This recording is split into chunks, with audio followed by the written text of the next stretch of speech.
বন্ধুরা, আপনারা নিশ্চয়ই জানেন 22শে জানুয়ারি 2024 অযোধ্যা রাম মন্দিরে প্রভু শ্রী রামচন্দ্রের প্রাণ প্রতিষ্ঠা করা হবে এবং সেই কারণের জন্য সমস্ত অযোধ্যা নগরীকে নবসাজে সাজানো হয়েছে। এই উপলক্ষে ইতিমধ্যেই অযোধ্যা নগরীতে দেশ বিদেশ থেকে লক্ষ লক্ষ ভক্তের সমাগম শুরু হয়ে গিয়েছে। কিন্তু প্রাণ প্রতিষ্ঠার আগেই রামরাজ্য অযোধ্যাতে এমন কিছু বিচিত্র ঘটনা ঘটছে যা দেখে সকলেই অবাক হয়ে যাচ্ছে। অনেকেই এই ঘটনাগুলিকে শ্রী রামচন্দ্রের চমৎকার বলছেন। নমস্কার বন্ধুরা, সাহিত্য রস মোটিভেশনের আজকের এই নতুন ভিডিওতে আপনাদেরকে আরও একবার স্বাগত জানাই। ভারতীয় দর্শন, শাস্ত্র, দেবদেবী এবং শ্রীকৃষ্ণের বাণীর প্রচার আমাদের এই চ্যানেলের মূল বিষয়বস্তু। 500 বছরের সংঘর্ষ, 134 বছরের দীর্ঘ আইনি জটিলতা এবং দীর্ঘ 4 বছরের হাজার হাজার সনাতনীদের কঠোর পরিশ্রমের পর অবশেষে রাম মন্দিরের নির্মাণ কার্য সম্পন্ন হয়েছে। আগামী 22শে জানুয়ারির দিন 1200 স্তম্ভের উপরে অবস্থিত এই মন্দিরে রামলালার প্রাণ প্রতিষ্ঠা করা হবে। কিন্তু আপনারা জানেন কি, এই স্তম্ভগুলি নির্মাণ করার সময় যখন মন্দিরে খনন কার্য করা হচ্ছিল তখন এমন সব অদ্ভুত ঘটনা ঘটে যা দেখে বিজ্ঞানীরাও অবাক হয়ে যান এবং তারা করজোড়ে মন্দিরের ভূমিতে মাথা রেখে একসাথে বলে ওঠেন, জয় শ্রীরাম। ভিডিওটি দেখার পর যদি আপনার ভালো লাগে তাহলে অবশ্যই একটি লাইক করবেন এবং তার সাথে আপনার আপনজনদের সাথে শেয়ার করতেও ভুলবেন না।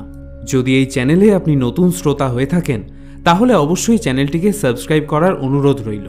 এবারে আসুন মূল আলোচনায় ফেরা যাক। সময়টা ছিল 2020 সালের 5ই অগস্ট।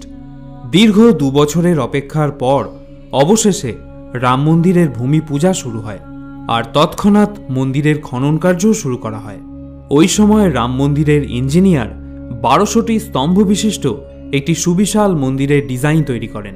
সুদূর আমেরিকা থেকে কিছু জিওলজিস্ট এবং বৈজ্ঞানিককে ডেকে আনা হয় যারা মাটির নিচে দুর্বলতা এবং অন্যান্য গুরুত্বপূর্ণ তথ্য ইঞ্জিনিয়ারদের জানাতে পারেন।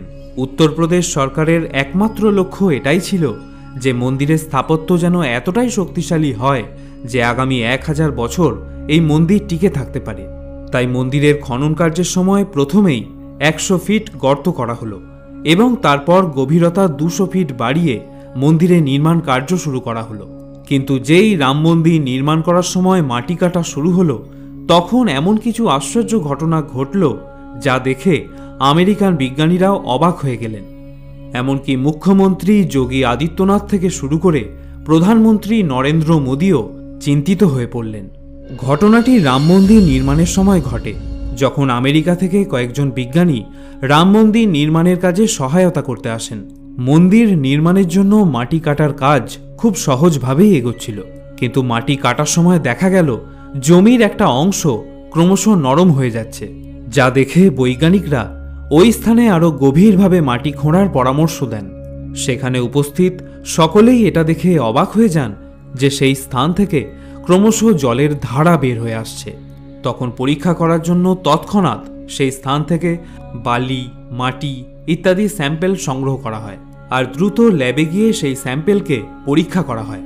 বৈজ্ঞানিকরা জানতে পারেন যে সেই জল আসছে মন্দিরের পার্শ্ববর্তী এলাকা দিয়ে বয়ে যাওয়া সরজু নদী থেকে, আর এই নদীর জলই মন্দিরের মাটিকে নরম করে দিচ্ছে।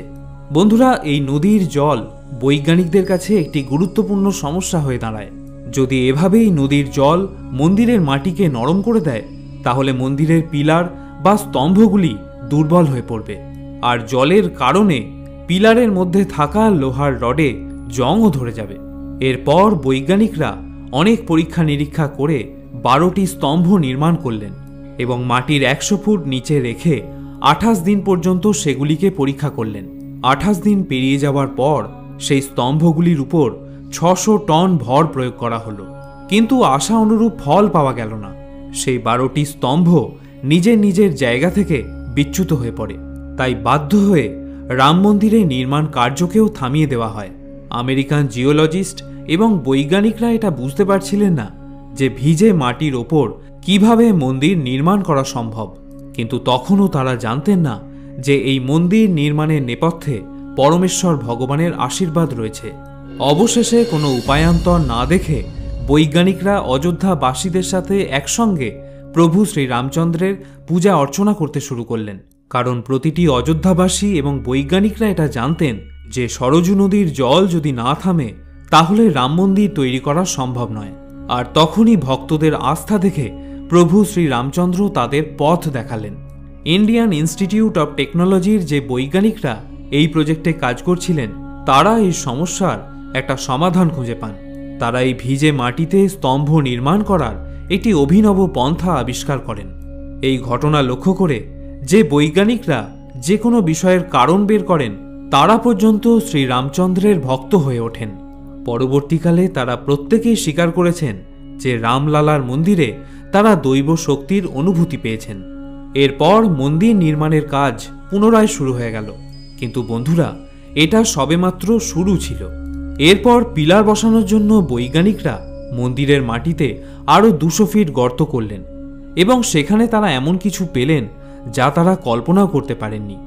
আসলে যে রাম মন্দিরের অস্তিত্বের জন্য হাজার হাজার সনাতনী 500 বছর ধরে লড়াই করে এসছে, 134 বছর ধরে যে রাম মন্দিরের জন্য আইনি জটিলতা চলছে, ইতিহাসে তার অস্তিত্বের প্রমাণ এই পবিত্র রাম মন্দিরের মাটির নিচেতেই লুকিয়েছিল। হ্যাঁ বন্ধুরা, রাম মন্দির নির্মাণের সময় 200 ফিট গর্তের নিচে পুরনো রাম মন্দিরের কিছু নিদর্শন লক্ষ্য করা যায়, যার মধ্যে অনেক মূর্তি এবং স্তম্ভ ছিল। কিন্তু এরপর যে প্রশ্নটি সবথেকে বেশি সামনে এলো তা হলো এই পুরনো রাম মন্দির কে নির্মাণ করেছিলেন। কিভাবে রাম মন্দিরকে ধ্বংস করে মোগল সম্রাট বাবর সেখানে বাবরি মসজিদ তৈরি করেছিলেন। এই রহস্যময় ইতিহাস সম্পর্কে খুব কম মানুষই জানেন। আর আপনারা যখন এই বিষয়ে জানতে পারবেন তখন আপনারাও অবাক হয়ে যাবেন আর আপনাদের মুখে আসবে একটিমাত্র নাম, জয় শ্রীরাম। বন্ধুরা, রাম মন্দিরের ইতিহাস অতি সুপ্রাচীন।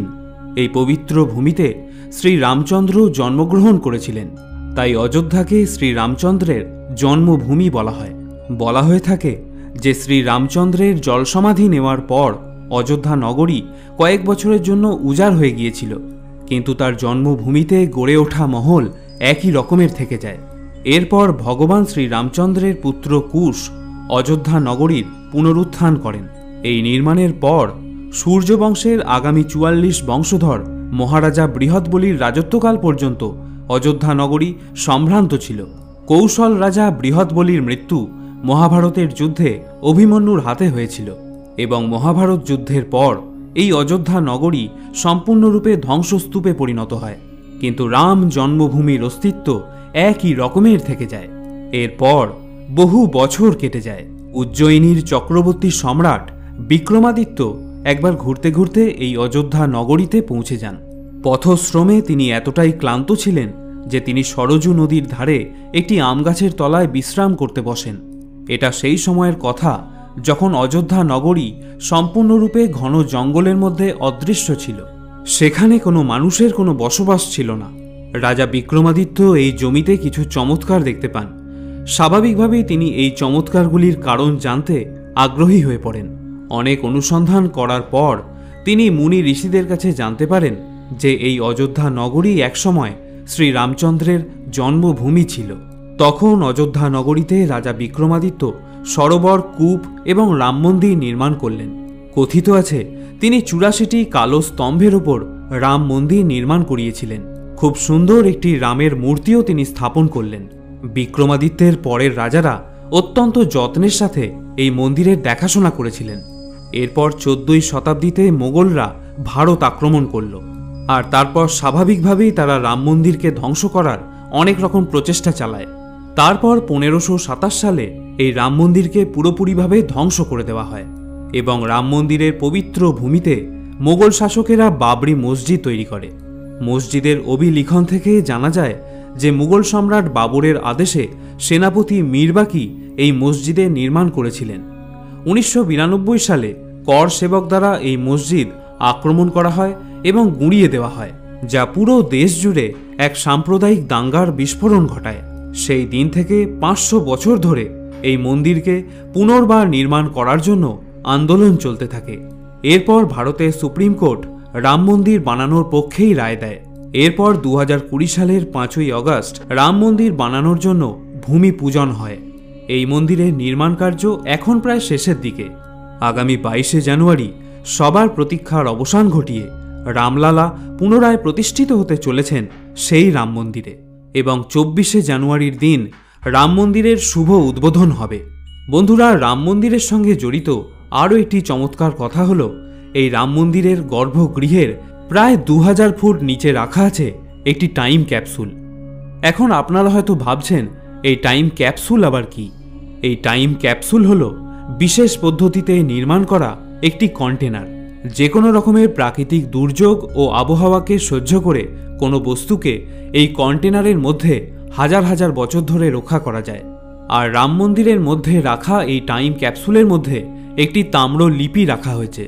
এই তাম্র লিখনের মধ্যে রাম মন্দিরের পুরনো ইতিহাস, ভূমি পূজনের তারিখ এবং ওই দিন উপস্থিত বিশিষ্ট ব্যক্তিদের সম্পর্কে বিস্তারিতভাবে বর্ণনা করা আছে, যাতে ভবিষ্যতে যদি কেউ মন্দিরের ইতিহাস সম্পর্কে জানতে চান তবে তিনি রাম জন্মভূমি সম্পর্কিত সমস্ত তথ্য তাতেই পেয়ে যাবেন।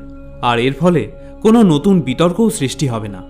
আদিকালে অনেক সময় প্রাচীন স্থাপত্যের তলায় সেই বিশেষ স্থাপত্যের সম্পর্কে লেখা পুঁথি বা পাথরের ফলক পাওয়া যেত, শিলালিপি পাওয়া যেত, যা থেকে সেই বিশেষ স্থাপত্যের ইতিহাস সম্পর্কে স্পষ্ট জানা যেত। এই টাইম ক্যাপসুলও কিছুটা সেরকমই কাজ করবে। তো বন্ধুরা, আশা করি আজকের এই ভিডিওটি আপনাদের ভালো লেগেছে। যদি ভিডিওটি আপনাদের ভালো লাগে তাহলে অবশ্যই একটি লাইক করতে ভুলবেন না, আর তার সাথে আপনার আপনজনদের সাথেও ভিডিওটি শেয়ার করুন, যাতে বিষয়টি তারাও অবগত হতে পারেন। আবার দেখা হবে অন্য আরেকটি ভিডিওতে। ততক্ষণের জন্য ভালো থাকুন, সুস্থ থাকুন। জয় শ্রীরাম।